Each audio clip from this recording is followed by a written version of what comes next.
ملګرو په پیسو کې په مال کې د برکت اچولو دپاره دوه وظیفې درته ښیم، ځکه نن سبا چې کوم دی د مال ډېروالی دا ضروري نه دی. نن سبا چې کوم دی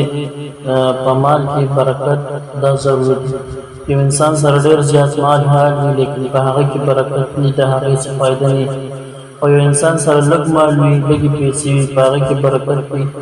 نو هغه څه بهتر وي، ځکه د انسان کار چې په لږ باندې کېږي نو دا بهتره خبره ده، او په ډېر څیز وي یا ډېر مال وي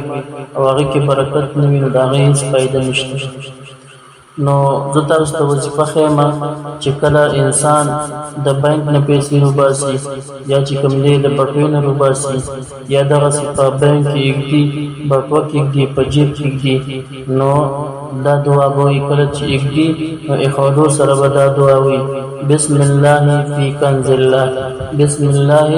فی کنز الله. او کله چې کوم روباسي نو د هغې لپاره چې کوم دی د بټوې نه یا د بانک نه یا د بټوې نه یا د بل څه لوښي نه پیسې روباسي نو هغه دا دې وایي د هغې وخت کې: بسم الله من کنز الله، بسم الله من کنز الله.